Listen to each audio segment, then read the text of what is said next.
Sigurado naman po ay lahat tayo ay umiibig na. Sigurado po ba na kami lahat ay umiibig na? Umiibig na sa ating Panginoon Diyos. Amen.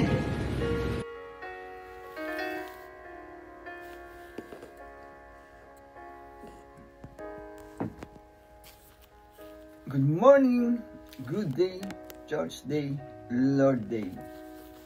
I am Brother Cesar Capistrano. Muli na naman po mag-share sa inyo ng Word of God. Ang ating pong topic sa araw na ito, kautusan ba ng Diyos na tumawa ka o maging masaya? Ano ito sa Biblia? Ating pong aalamin yan. Meron tayo isang talata sa araw na ito. Bago ko po basahin ang talata, tayo po'y manalangin muna. Diyos Amang nasa langit, makapangyarihan sa lahat, sambahin ang ngalan mo.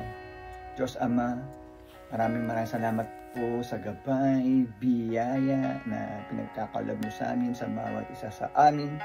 Di po kami magsasawang magpasalamat. Sa muli na naman pong pagdilat ng aming mga mata, ay napakalaking biyaya po ito para sa amin.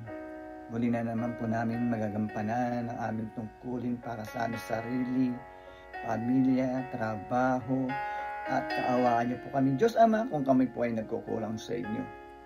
Papasukin niyo po sa amin ang iyong presensya, upang sa ganun po ay lubos namin maunawaan, maintindihan ang iyong salita na buhay at makapangyarihan. Sa pangalan ng Panginoong Hesus, Amen. Brother and sister, magandang araw na naman po ng linggo. Ang ating topic, kautusan ba ng Diyos na tumawa ka o maging masaya? Ano ito sa Biblia? Meron tayo isang talata sa araw na ito.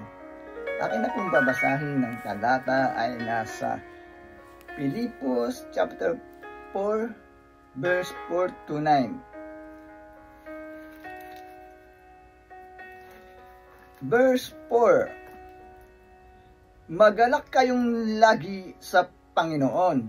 Inuulit ko, magalak kayo. 5. Ipadama ninyo sa lahat ang inyong kagandahang loob.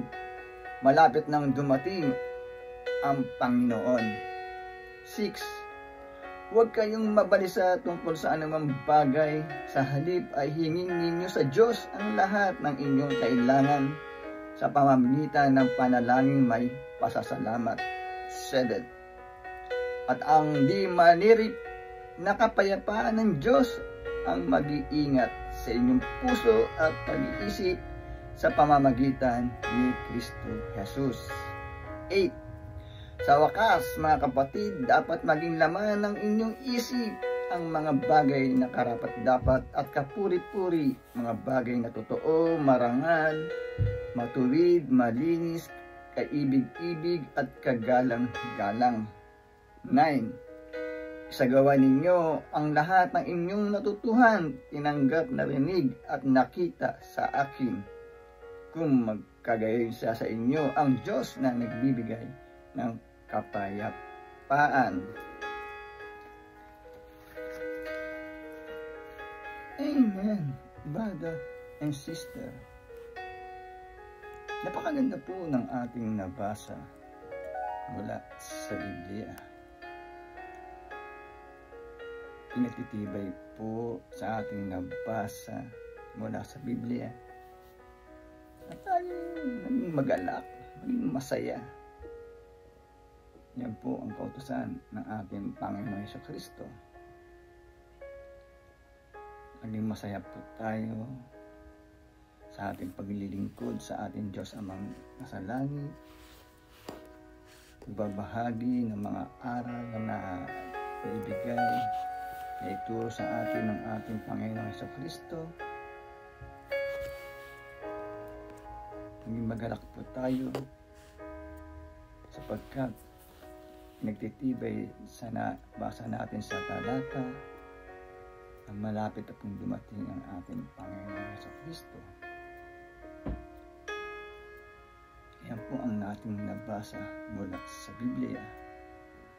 Kaya ang katuruan na ibinahagi sa atin